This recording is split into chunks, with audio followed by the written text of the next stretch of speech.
Yo, it's Arcade Future, and I'm back talking about games that are easy to play but hard to master. And today we're talking about Ninja Gaiden 2 Black, a game I've been playing a lot of. And I'm also going to touch on my hype for Ninja Gaiden 4, kind of talk about that a little bit as well. Right now, I'm about halfway through Ninja Gaiden 2 Black, or Mentor difficulty, and that is very hard, or the hardest difficulty until you lock Master Ninja. This is on my first playthrough, and I'm having a blast with this game. This game is a absolute must-play, especially if you've got Xbox Game Pass. It comes with it. Ninja Gaiden 4 will also be a day one drop on Xbox Game Pass.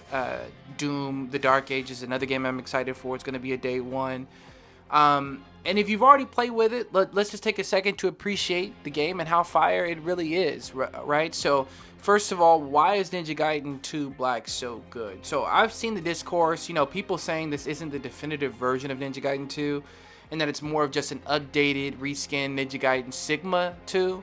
And I get that, and one of the big differences is that OG Ninja Gaiden 2 had way more enemies on the screen at once. There are many other differences as well. And Sigma 2 dials it back considerably. There are far fewer enemies on screen. And to make up for this, they've made the enemies more tanky, right? They've made them stronger. They've made them have more health, etc. And there's a bunch of other small changes too to Ninja Gaiden OG 2 and Ninja Gaiden Sigma 2, which this game follows more of Ninja Gaiden 2. But honestly, the game is still incredible.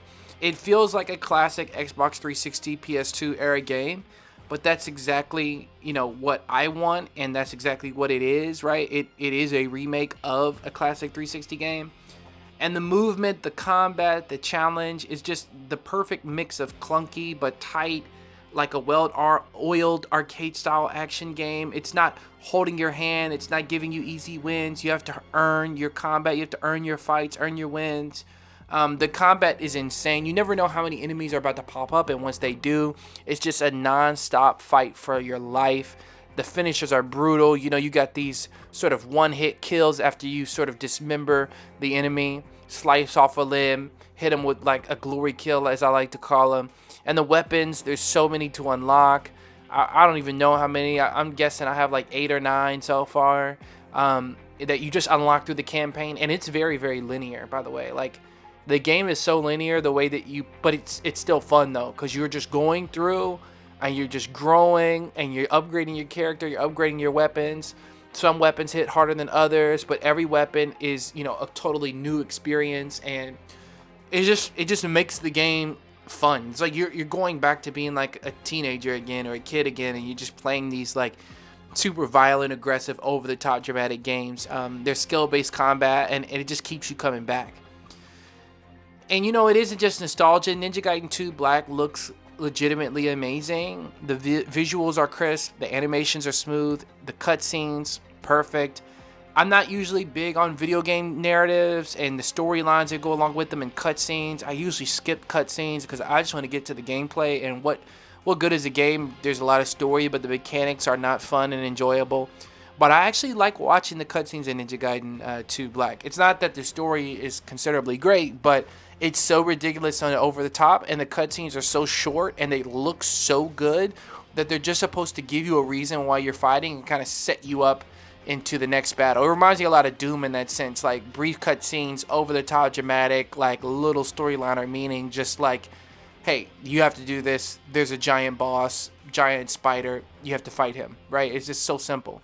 The music, we got to talk about the music. The soundtrack is absolutely epic and dramatic. It makes every fight feel like an action movie.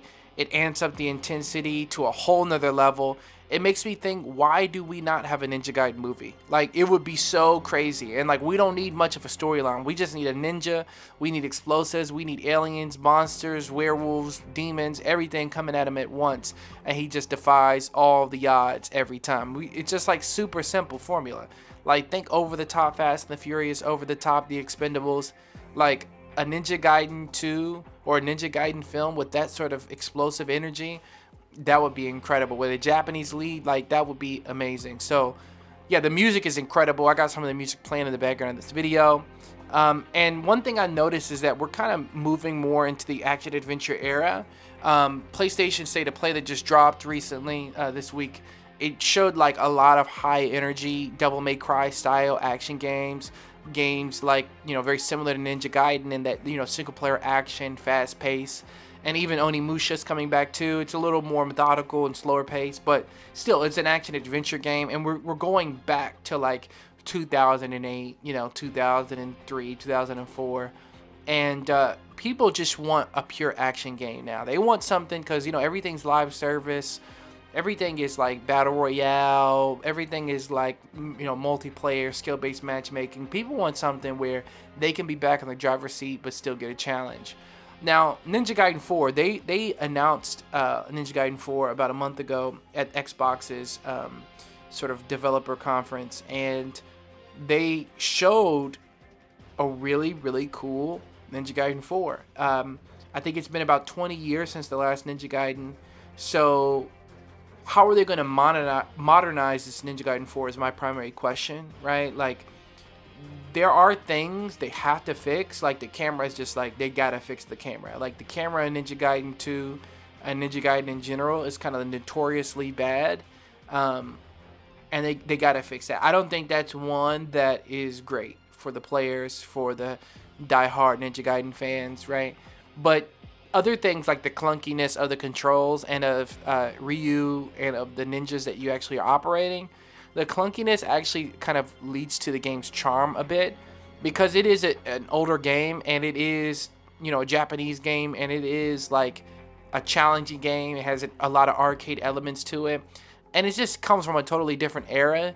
So like I wonder how much they're going to keep of that sort of weightiness of Ryu and the ninjas that you play. I'm generally optimistic. I think, you know, I know that they're probably not going to make it to where you could just mash one button. Like, we've already seen reports about the new Ninja Gaiden 4 that the enemies will have the same tools that you will have, the same resources you will have.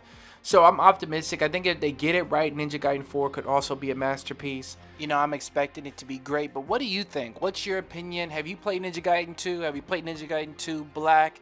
Are you looking forward to Ninja Gaiden 4? Let me know in the comments how you're feeling about the Ninja Gaiden action adventure craze coming back and the wave coming back. Make sure you're subscribed, like, comment. Thank you for watching Arcade Futures. I appreciate you all so much, and have a great rest of the week.